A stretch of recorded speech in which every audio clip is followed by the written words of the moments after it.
Glen Powell is going to become the next major face of Hollywood for just playing himself. Side note, do you think you could actually get famous on YouTube just driving into tornadoes?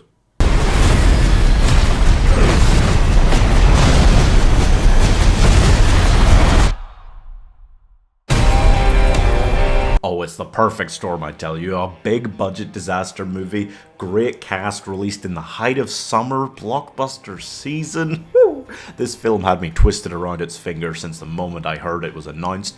I have been thrilled to see it for months, and I gotta tell you, I'm here to shill for it because it's absolutely so much fun. So in Twisters, there's a girl that's going out with all of her best friends in the world, happiest college friends, all together to try and stop a tornado from the inside by setting off all this science goo-goo. And they're going to do that and succeed in the first act of the film.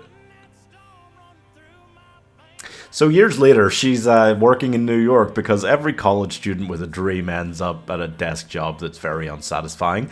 And then she gets roped back into tornado wrangling and going chasing these storms because anything is better than just sitting at a desk all day. Enter Glen Powell, who's a dick. Definitely a dick. Not a good guy, okay? Why? Because it's still the first act.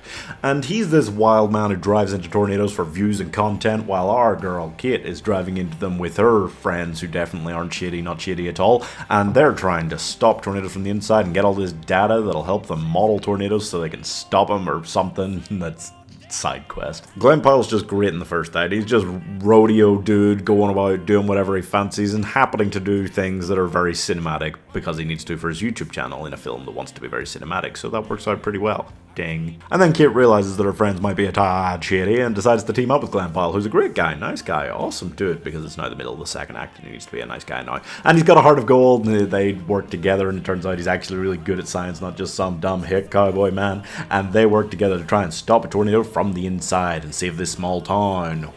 And the lesson we should take there is that not everyone who creates content on YouTube is actually a massive piece of shit. The whole film is exactly what you want and expect it to be, as a matter of fact. You hear destroying a tornado, they're going to fight a tornado, and you think, oh god, it's going to be like a Sharknado level plot. But with all the science mumbo jumbo they throw in, I couldn't even tell by the end whether that could actually, be something that we can do in the future. I have no idea.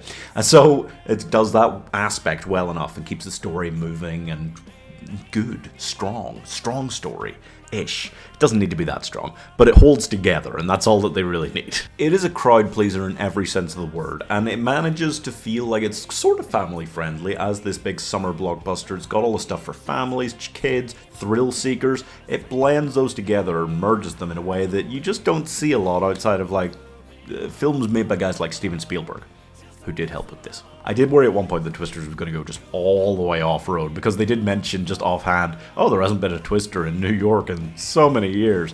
And I was like, oh my god, are they going to do that as the finale? That would be so dumb. It's not going to work. They didn't, thank god. They kept it a little simpler than that, so it didn't have to go as big scale to feel big scale. You know what I mean? And that's perfect. That's exactly what you want. Wouldn't rule it out that they will in the next sequel. They're probably going to make more of these, and yeah, I could see them going and doing that.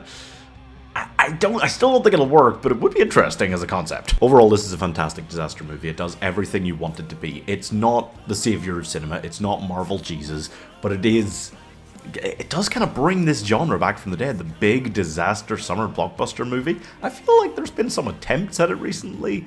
Mostly pretty bad. Roland Emmerich has stopped making good films, and there's been some bad stuff in the disaster genre, but they are back. This is huge. This was incredible. This was exactly what I wanted it to be, and I had some really high expectations coming into this one. So the fact that I'm not disappointed even a little bit with it is enormous, honestly. I was so hyped for this. It does just have that classic old school Spielberg style film feel, which is so impressive to manage in this day and age with a big summer blockbuster. So I'm giving There's a Storm Coming, and another one, and another one, 4.5 stars. I don't want to be that guy, but this is the second film this month to kill Kiernan Shipka on the big screen.